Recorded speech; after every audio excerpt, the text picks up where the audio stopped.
हा तुमचा प्रवास कसा चालू झाला शिक्षणाच्या संदर्भातला? मी माफीनामा लिहून देणार नाही, कारण की चूक माझी नाही. नेमकं काय ड्रॉबॅक आहे त्या प्रवेश प्रक्रियेमध्ये? 300 पेक्षा जास्त पत्र त्यांना देऊन झालेली आहेत. ह्याची जबाबदारी ही शासनाची आहे, परिवहन महामंडळाची पण आहे आणि शाळेची पण. जाताना विद्यार्थी पडतायत रिक्षातून. 70 रुपये जर शाळेची फी द्यायची असेल तर ती शाळा चालू शकते का? भारत आपला विश्वगुरु होणार आहे. रिस्ट्रक्चर करा म्हटलं तर म्हणाल ते शिक्षणच बंद करूया. लांब कुठं तर शाळेत टाकण्यापेक्षा त्यापेक्षा शाळेत नाही गेलेलं बरं. शिक्षकच किती शिकलेला आहे. बोगस शिक्षकांची नाव आली आहेत ना.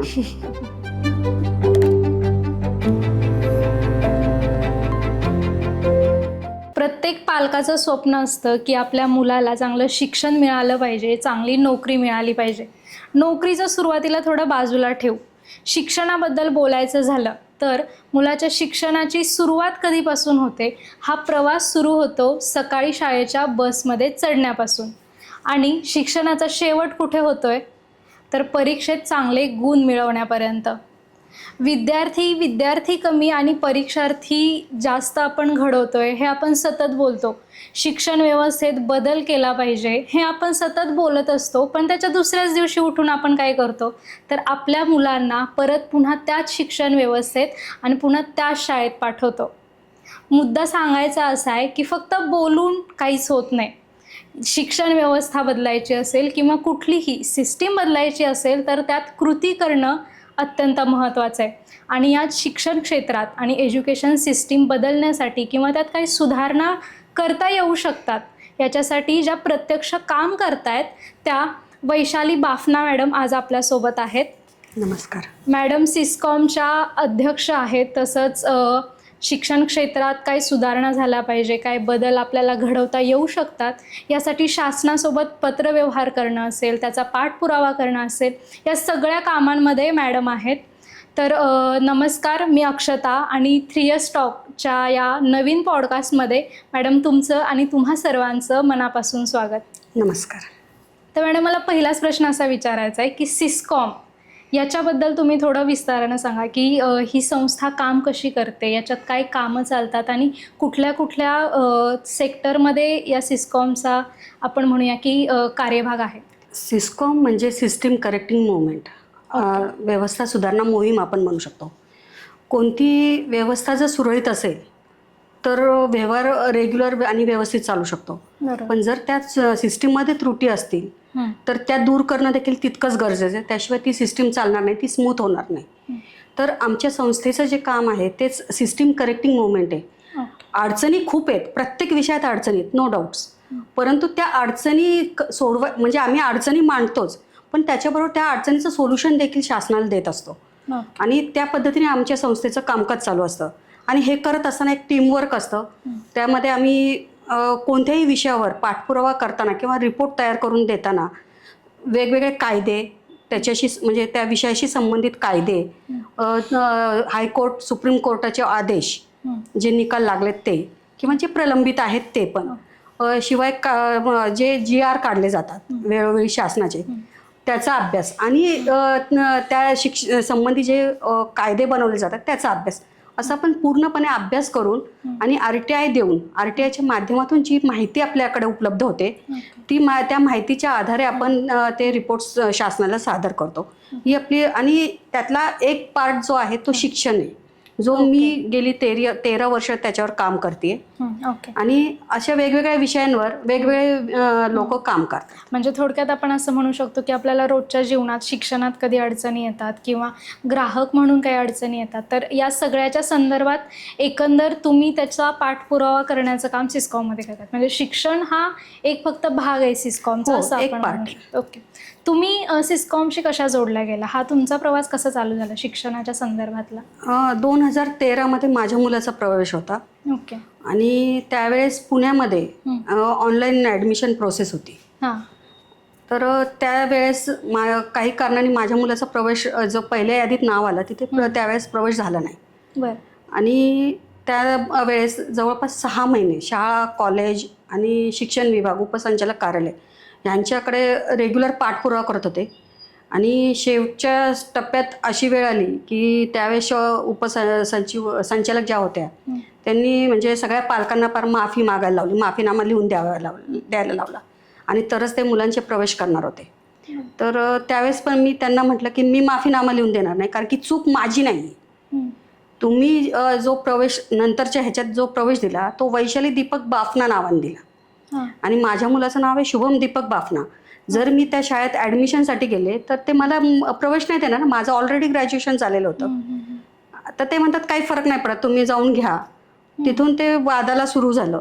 त्यामुळे ती जी काही चूक झाली प्रवेश देताना ती तुमची झालेली आहे, तुम्ही चुकीचा प्रवेश दिलेला आहे. तर त्याच्यावर वाद झाले, भरपूर हे झालं. 20 नोव्हेंबर रोजी जे शेवटची प्रवेश फेरी झाली त्यामध्ये त्यांनी आम्हाला प्रवेश द्यायला पूर्णपणे नकार दिला आणि त्यांनी सांगितलं की तुम्हाला जे करायचं तुम्ही करा. आणि खूप वर्स्ट लँग्वेजमध्ये ते तिथे जे उपस्थित होते अधिकारी वगैरे त्यांनी खूप वर्स्ट लँग्वेजमध्ये भाष्य केलं एक पालक म्हणून. तर त्यानंतर आपण काहीतरी करायला पाहिजे. माझ्या मुलाचा प्रवेश तर झाला नाही आहे, ठीक आहे, परंतु पुन्हा ही वेळ कोणत्याही पालकावर येऊ नये त्या उद्देशातून ह्या कामाला सुरुवात झाली. त्या दरम्यान आम्हाला राजेंद्र धारणकर जे आहेत ते त्यावेळेस संस्थेचे अध्यक्ष होते, त्यांची भेट झाली आणि मला ॲक्च्युली ह्याच्यात काम करायचं नव्हतं. मला अशी कोणती तरी संस्था हवी होती की जी ते ऑनेस्टली करेल, कारण की भरपूर बेकायदेशीर प्रवेशाचे पुरावे होते, अधिकाऱ्यांचे पुरावे होते, शाळा कॉलेजमध्ये झालेल्या प्रवेशाचे पुरावे होते. आणि ती जी सिस्टीम चालते त्याचं जसं जसं मी पुढे गेले तसं तसं लक्षात आलं की हे जे काही GR वगैरे आपल्याला सांगतायत त्यानुसार प्रवेश प्रक्रिया राबवलीच जात नाही. तर हे काम करण्यासाठी मला ऑनेस्टली काम करणारी संस्था हवी होती. आणि त्यावेळेस ज्या काही संघटना आमच्याबरोबर होत्या त्यातून कोणतीही संघटना मला अशी वाटली नाही की जिला मी ते सगळे डॉक्युमेंट्स द्यावे आणि त्यांनी ती पुढे त्यांनी त्याच्यावर पाठपुरावा करावा. तर राजेंद्र धारणकर सरांनी सांगितलं की नाही, आम्ही हे लढणार नाही आणि लढायचं असेल तर त्यांनी चार्जेस सांगितले. ते चार्जेस देणं मला पॉसिबल नव्हतं. तर त्यांनी सांगितलं की ही केस तुम्हीच तुमची लढा, कारण की हे जर पुरावे तुम्ही कोणाच्या हातात दिले तर ते जाऊन त्या शाळा कॉलेजला अधिकाऱ्यांना ब्लॅकमेल करतील. आणि माझा उद्देश असं कुठे नव्हता की कोणालाही त्याचा त्रास व्हावा, सिस्टीम सुधारावी हा उद्देश होता. तर मग त्यांच्या ह्याच्यामुळे आम्ही त्या कामाला सुरुवात केली. आणि आता तुम्ही 2013चा हा किस्सा सांगितला, पण आता 2026 आहे, म्हणजे आपण 10-13 वर्ष झाली या गोष्टीला. पण आत्ता पण 11वी म्हणजे कोणाचा पण जर ओळखीतलं असेल नातेवाईकांचा कोणाचा 11वी प्रवेश परीक्षा किंवा 11वीत प्रवेश घेणं ही अजून पण तितकीच क्लिष्ट प्रोसेस आहे आणि खूप कन्फ्युजन असतं. तर हा गोंधळ का बरं होतो, म्हणजे नेमकं काय ड्रॉबॅक आहे त्या प्रवेश प्रक्रियेमध्ये?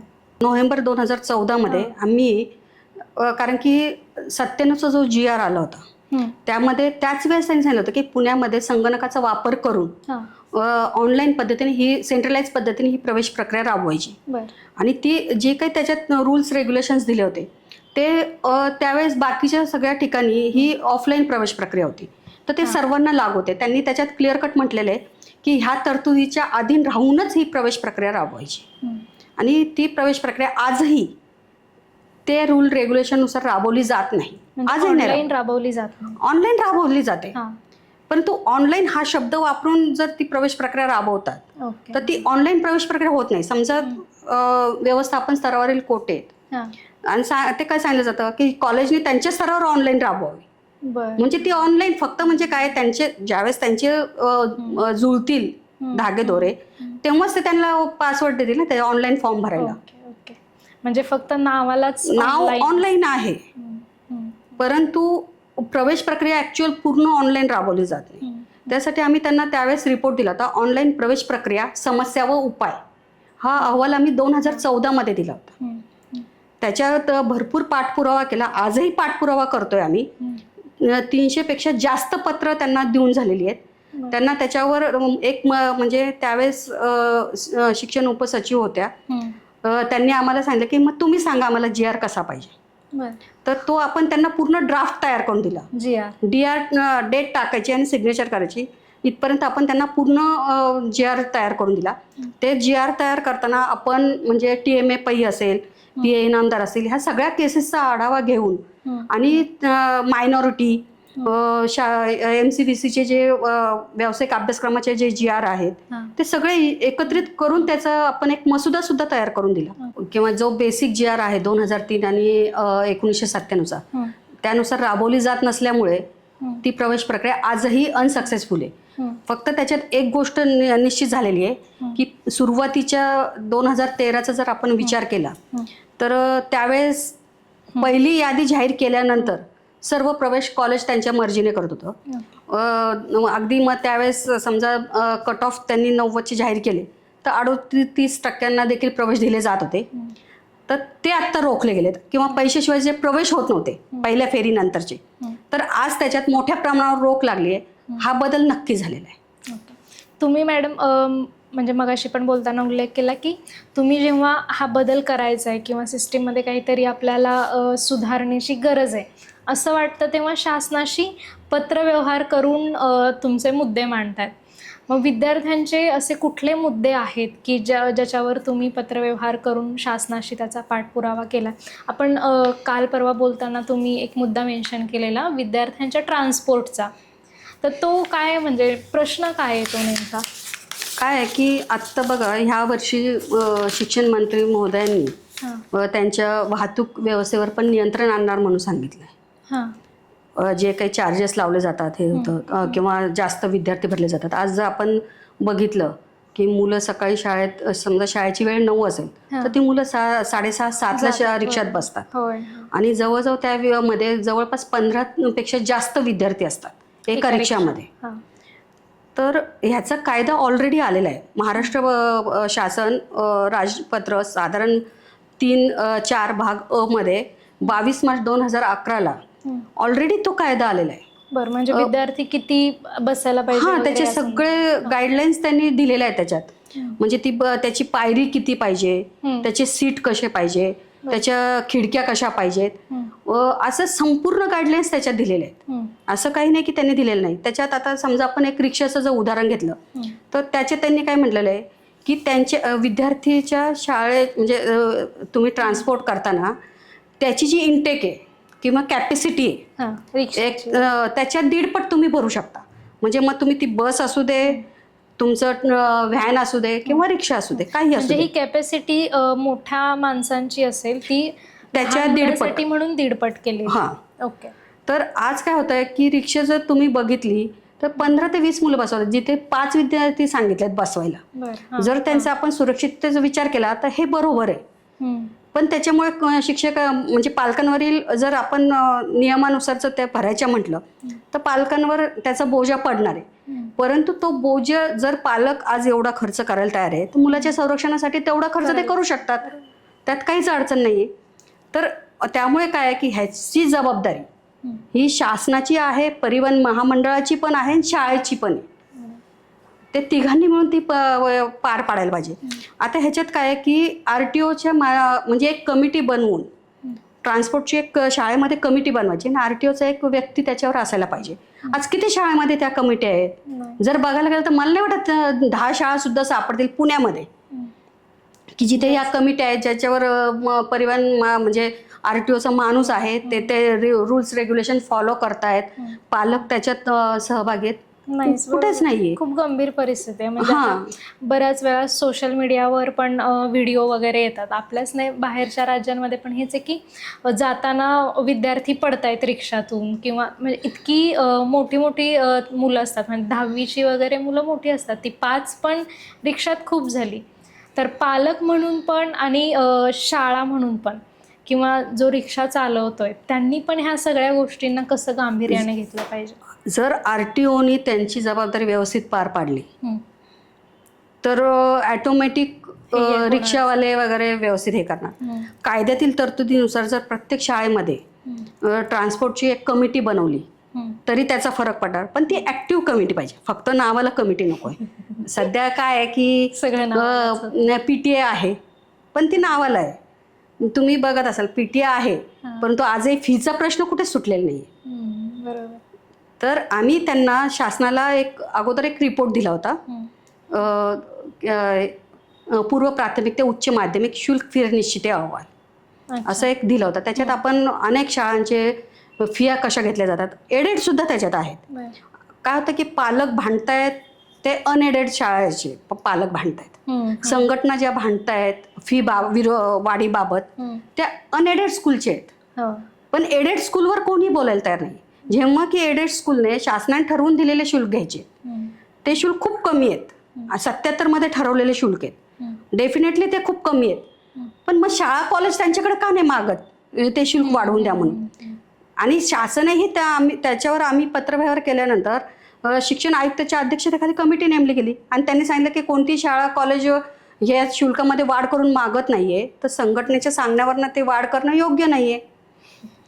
आता जर तुम्ही मला सांगा 70 रुपये जर शाळेची फी द्यायची असेल तर ती शाळा चालू शकते का, अनुदानित शाळा? नाही चालेल.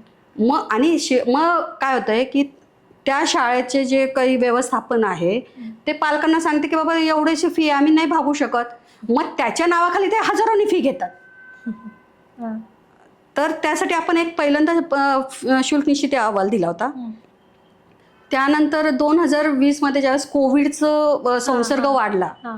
तर आम्ही शासनाला पत्र दिलं होतं की कोविडच्या परिस्थितीमध्ये तुम्ही कोणत्याही शाळेची फी वाढीला मंजुरी देऊ नका, बरोबर. किंवा त्यांनी जर केली तर त्याच्यावर कारवाई करा. बरं. शासनाने तसा GR पण काढला आणि संस्था चालकांनी त्याला कोर्टात त्याच्या विरुद्ध गेले, याचिका दाखल केली. शासनाने सांगितलं की कोर्टाने सांगितलं की त्याच्यात तुमच्या ह्याच्यात असा कोणताही मुद्दा नाही की आपत्कालीन परिस्थितीमध्ये निर्णय हा सरकार घेईल.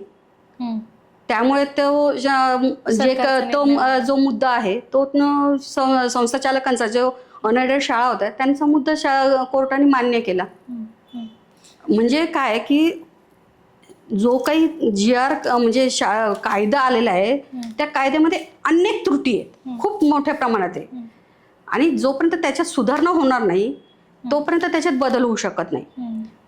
आज तुम्ही जर बघितलं तर कोर्टात शेकडोनी केसेस जातात, विद्यार्थी पालक कित्येकदा शासनही गेलेले, परंतु तिथे कोणता निकाल आहे असा आहे की जो संस्था चालकांच्या विरुद्ध लागलेला आहे? आजपर्यंत एक तरी निकाल आपल्याला सापडेल का? अगदी म्हणजे सुप्रीम कोर्टातले सुद्धा मी म्हणेल ते निकाल सुद्धा कुठेही असं होत नाही, कारण की कायद्यात लूपहॉल खूप आहेत. जोपर्यंत कायदा सक्षम होणार नाही तोपर्यंत त्याच्या अनएडेड स्कूलवर नियंत्रण येणारच नाही.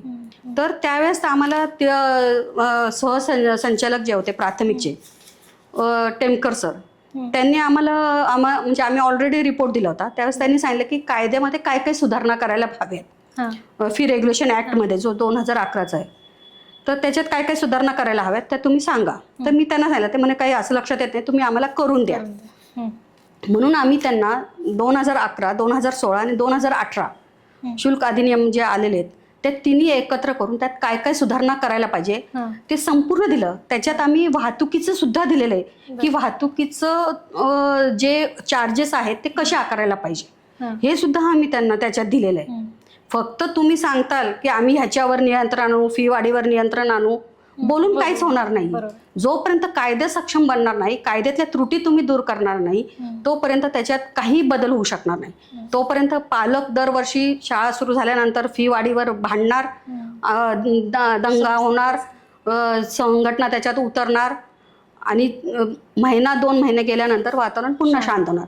शाळा फी वाढवेल 100 रुपये, पालकांनी आंदोलन केलं हे केलं म्हणून ते करतील 25 रुपये कमी आणि त्यांना हवंच 50 रुपयेच असतो. तर मग त्यामुळे ह्या पद्धतीने काम नाही होऊ शकत. म्हणजे इतका गंभीर मुद्दा आहे ना हा. आपण म्हणतो की भारत आपला विश्वगुरू होणार आहे. कशाच्या आधारावर होणार आहे? जी आपण टाईमलाईन ठेवली आहे, भारत विश्वगुरू होणार आहे असं म्हणतो त्याची 2047 पर्यंत. 2047ला जे तरुण असतील ते कोण असणार आहेत? आत्ता जे शिकतायत, आत्ता जे शाळेत आहेत ते विद्यार्थी असणार आहे. पण त्यांच्याच भविष्याबद्दल किंवा ते ज्या सिस्टीममध्ये शिकतायत त्याच्यात जर इतके लूप होल्स असतील तर कसं आपण विश्वगुरू होणार आहे? हा खरंच प्रश्न आहे. आणि शासन प्रयत्न करत नाही आहे असं नाही आहे. नवीन शिक्षण धोरण जाहीर केलं शासनाने, पण ते किती आपण म्हणूया की ते किती सक्षम आहे किंवा त्याचा किती फायदा होऊ शकतो किंवा त्याच्यात पण असे काही लूप होल्स आहेत का? ह्याच्या अगोदर आपण एक फीच्या ह्याच्यावर एक बोलूया, कारण की हा अहवाल आम्ही सेंट्रल गव्हर्नमेंटला पण पाठवला होता. सेंट्रल गव्हर्नमेंटनी त्याच्यावर अनएडेड स्कूलचं मॉड्यूल फ्रेमवर्क त्यांनी तयार करून सगळ्यांना पाठवलेलं आहे. परंतु आजपर्यंत एकाही राज्याने ते मॉड्यूल फ्रेमवर्क यूज केलेलं नाही आहे, हम्म. आजपर्यंत पण नाही. बरं. आणि तुमचा आता जो म्हणण्याचा मुद्दा आहे NEP बाबत, हां, हां. NEP खूप चांगली आहे. हम्म. त्यासाठी आमच्या संस्थेने स्वतः म्हणजे त्यांनी ज्यावेळेस 2 जूनला तो अहवाल डिक्लेअर केला होता पहिला, जनतेकडनं सूचना आणि हे मागवण्यासाठी, त्याच्या 2 दिवसानंतरच आम्ही आमचा रिपोर्ट महाराष्ट्र शासनाला केंद्र शासनाला पाठवला होता. शिक्षण व्यवस्थेत सुधारणा प्रगतीची दिशा ह्या नावाने तो रिपोर्ट त्यांना पाठवला होता. आणि त्याच्यामध्ये आम्ही त्यांना पत्र देतानाच क्लिअर कट सांगितलं होतं की आम्ही तुमच्या अहवालावर कोणत्याही सूचना किंवा त्याच्यावर कोणतेही भाष्य आम्ही आत्ता करत नाही आहे. तर आम्ही आमचा अहवाल जो तयार केला आहे, इलेक्शन होते त्यामुळे आम्ही तो अगोदर दिला नव्हता. तर आम्ही आमच्या संस्थेने केलेला अहवाल आम्ही तुम्हाला पाठवतोय. आणि त्यानंतर आम्ही त्यांचा अहवाल पूर्ण वाचला, त्याच्यावर नोट डाऊन पॉईंट्स काढले आणि त्यानंतर म्हणजे त्यांचं आणि आमच्या अहवालात भरपूर साम्य होतं. कारण की त्यासाठी आम्ही भरपूर म्हणजे संघाची लोक असतील किंवा जे माहिती पडतायत लोक की बाबा हा ते त्यांचा संबंध NEPशी आहे, अशा बऱ्याच लोकांना आम्ही भेटलो होतो. त्यांच्याकडे आमचा अहवाल आम्ही मांडला होता.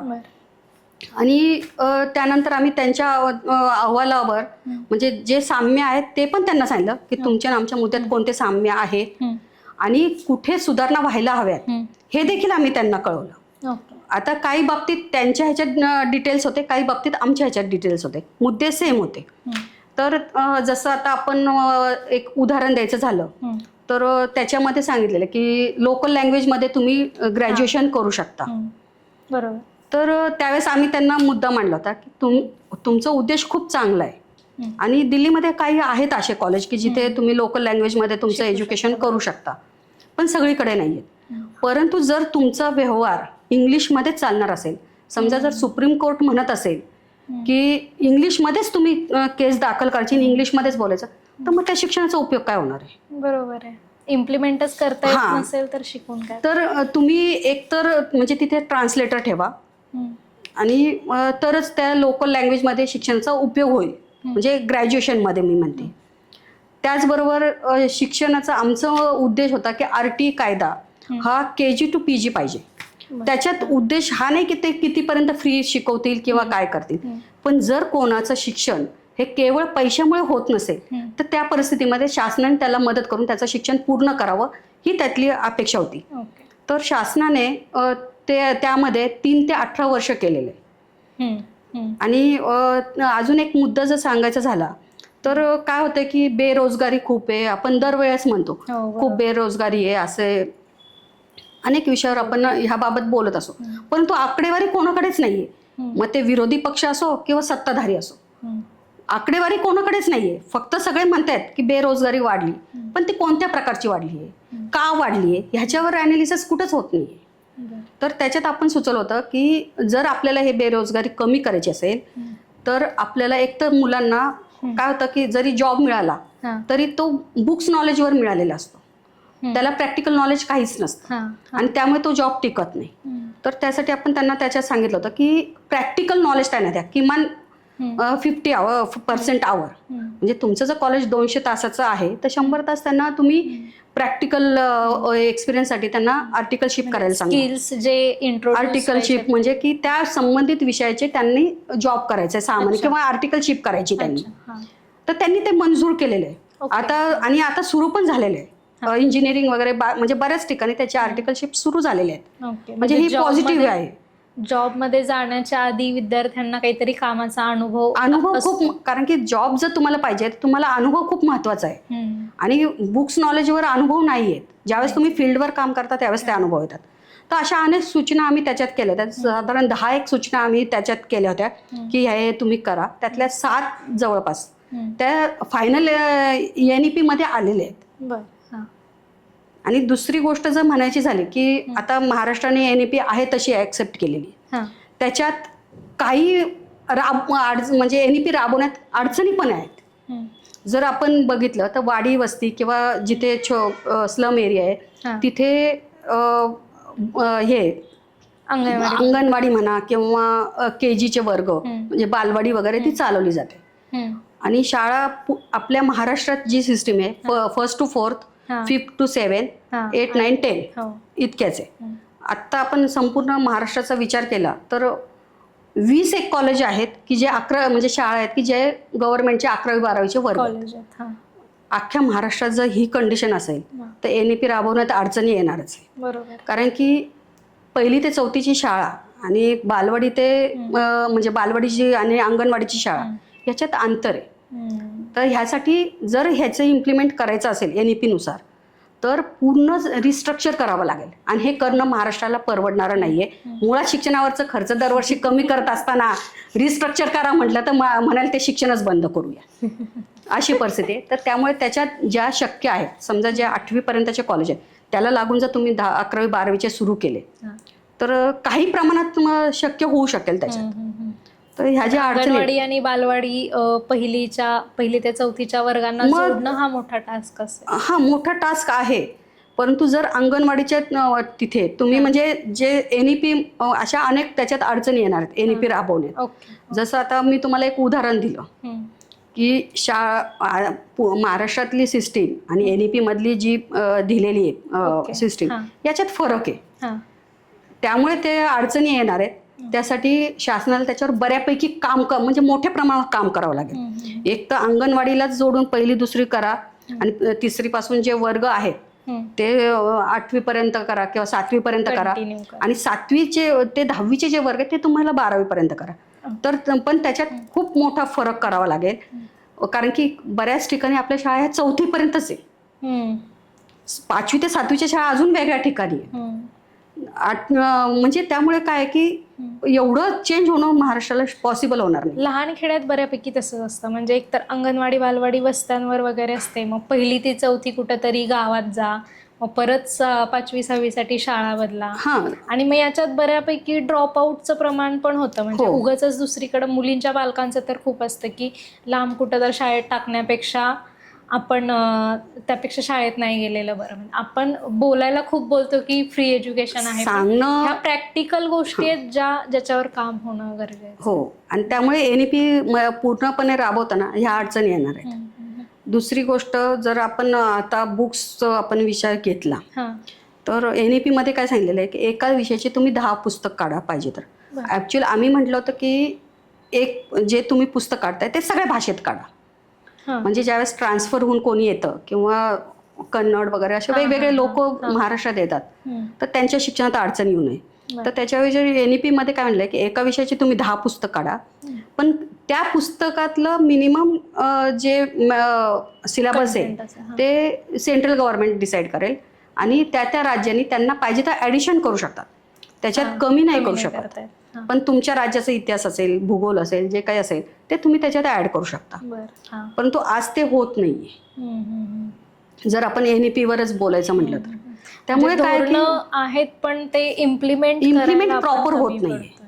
आणि इम्प्लिमेंट करताना कोणतीही गोष्ट तुकड्यांमध्ये केली जाते, फुलफ्लेज केली जात नाही. मग त्यामुळे काय होतं की शिक्षक असतील, अधिकारी वर्ग असेल, शाळा कॉलेजचे स्टाफ असतील, या सगळ्यांनाच त्याचा त्रास होतोय. अचानक झालेला बदल ऍक्सेप्ट करायला पण टाइम लागतो. नाही, तुम्ही करताना नाही तो बदल झालाय ना तर तो म्हणजे त्याच्याशी सुसंगत जेवढ्या गोष्टी आहेत त्या ॲट अ टाइम करा. म्हणजे एकाच वेळेस ते सगळं काम होईल. तुम्ही आज आता समजा आपण आता बोलायचं झालं, आम्ही एक शासनाला रिपोर्ट दिलेला आहे की डिजिटल एज्युकेशन सिस्टीम. आम्हाला त्यासाठी आयुक्तांनीच म्हणजे त्याच्यावर घेतलं होतं की तुमचे अहवाल खूप चांगले आहेत, सगळं रिस्ट्रक्चर करणं पॉसिबल नाहीये. शासनाकडे खूप माहिती आहे पण ती कुठे काय त्याचं काही माहिती नाहीये आणि सगळं रिस्ट्रक्चर करणं आम्हाला पॉसिबल नाहीये. तर तुम्ही एक काम करा, 2 जिल्ह्यामध्ये तुम्ही माहिती घ्या, पुणे जिल्हा आणि नगर जिल्हा आम्हाला सांगितलं होतं, आणि त्याच्या आधारे आपण काय करू शकतो हे तुम्ही आम्हाला रिपोर्ट द्या. तर आपण त्यांच्या सांगण्यावरनं म्हणजे त्यांनी तसं आपल्याला लिगल पत्र देऊन आपल्याला त्यांनी अपॉइंट केलं होतं. तर ते सगळं ॲनालिसिस करून सगळं म्हणजे जेवढं आम्हाला शक्य झालं किंवा अधिकाऱ्यांनी जेवढं कोऑपरेट केलं त्या पद्धतीने आपण सगळं माहिती घेतली, कुठे कोणती माहिती आहे काय आहे सगळं घेतलं. त्याच्या आधारे रिपोर्ट पण तयार करून दिला. आता आपण म्हणतो शिक्षकांना खूप कामं आहेत, नो डाऊट आहेत त्यांना कामं, परंतु आमचं म्हणणं काय की म्हणजे ते काय का आता UDAS जर आपण बघितलं तर UDAS सगळ्या शिक्षकांना माहिती भरावी लागते.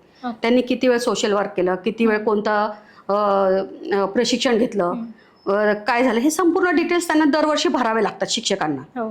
त्यांचा कोड टाकून त्यांना ते माहिती भरावी लागते. तर मग हीच जर काम त्यांना जर फील्ड वर्क करायचं आहे, ती माहिती त्यांना भरायची, तर ते करायला मला वाटतं शिक्षकांचं अडचण यायला काही कारण नाहीये. दुसरी गोष्ट, शिक्षकांना आपण जर आता गुणवत्तेचं बोलायचं म्हटलं विद्यार्थ्यांच्या, आपण म्हणतो शिक्षक म्हणजे शिक्षकांना प्रशिक्षण देऊनही आजही विद्यार्थ्याची गुणवत्ता खालावत चालली सुधारण्याऐवजी. काही शिक्षक खूप चांगले आहेत आणि त्यांच्यामुळे ती शाळा खूप चांगली चालली. असं पण आहे, असं नाही मी म्हणत की 100% शिक्षक चुकीचेच आहे किंवा 100% म्हणजे शिक्षक काम करत नाही, व्यवस्थित एज्युकेशन देत नाही, असं नाहीये. पण प्रमाण चांगल्या शिक्षकांपेक्षा ह्या शिक्षकांचं प्रमाण जास्त आहे. आणि त्याच्यामध्ये आमचं म्हणणं काय आहे की शासन प्रशिक्षण देत आहे, त्याच्यावर आज कोट्यवधी रुपये खर्च करत आहे, मग आउटपुट काय येत नाही. जर त्यासाठी आम्ही त्यांना त्याच्यात सुचवलेलं आहे की तुम्ही जी शिक्षकांची माहिती घेताय ती संपूर्ण माहिती घेत नाहीये, तर तुम्ही एक काम करा ना, ज्यावेळेस तो शिक्षक अपॉइंट झालाय तेव्हापासूनचं त्याचं संपूर्ण रेकॉर्ड तुम्ही तयार करून घ्या आणि त्याच्यात दरवर्षी त्यांनी कोणतं प्रशिक्षण घेतलं, किती दिवसाचं घेतलं, किती तासांचं घेतलं, मग त्याचा इम्पॅक्ट विद्यार्थ्याच्या शिक्षणात काय पडला, मग आपण देतोय ते प्रशिक्षण बरोबर आहे का त्याच्यात काही त्रुटी आहेत, हे अनालिसिस तुम्ही करा. बरोबर. आता शिक्षकांचा मुद्दा आलाच आहे, तर आता तुम्ही म्हणलात की आपण करताना त्यांनी जे काही हे केलं त्याचं रेकॉर्ड असायला पाहिजे, प्रशिक्षणाचं रेकॉर्ड असायला पाहिजे.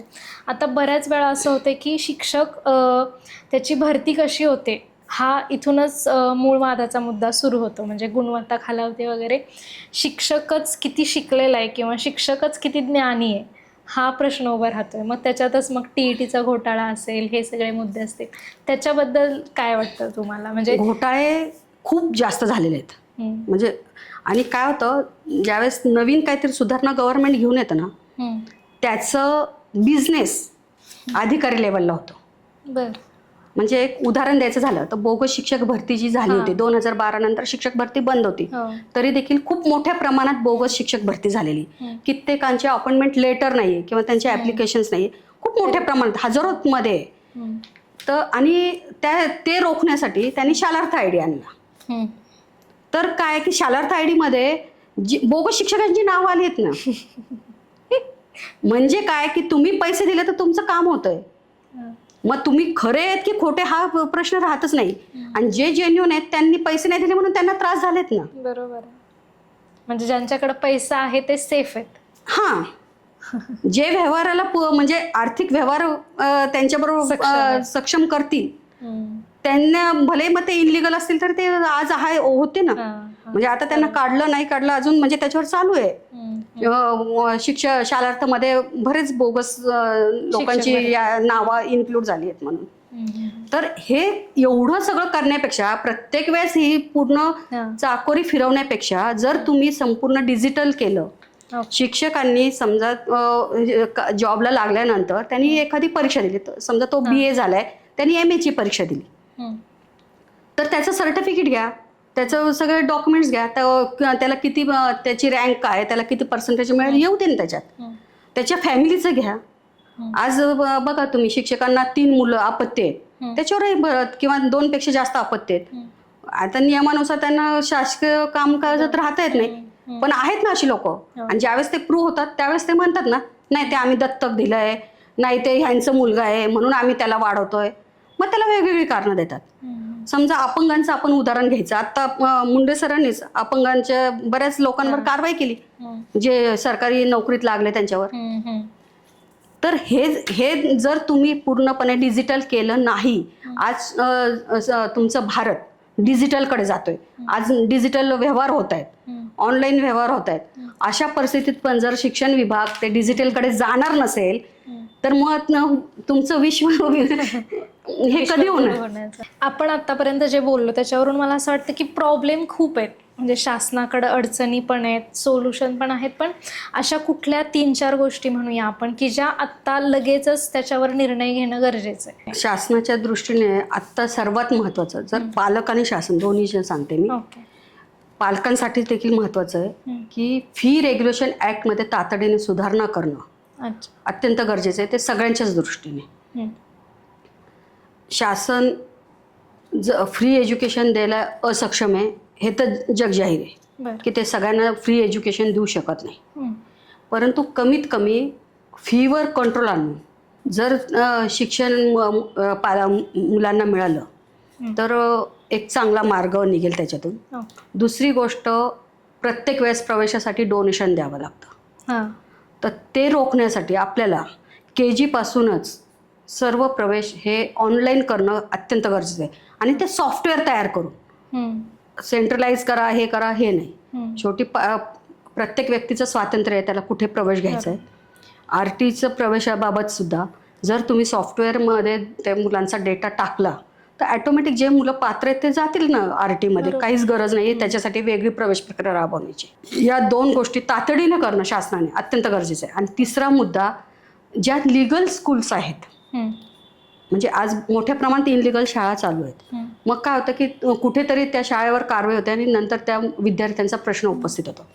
तर तुम्ही त्यासाठी तुमच्या ज्या शाळा आहेत, रजिस्टर आहेत तुमच्याकडे सगळ्या प्रकारच्या, मग मायनॉरिटी असेल, तुमच्या एडेड असेल, अनएडेड असेल, त्यांचा संपूर्ण डेटा तुम्ही पब्लिश करा आणि त्यात शाळेत प्रवेश त्यांनी करावा हे सांगा.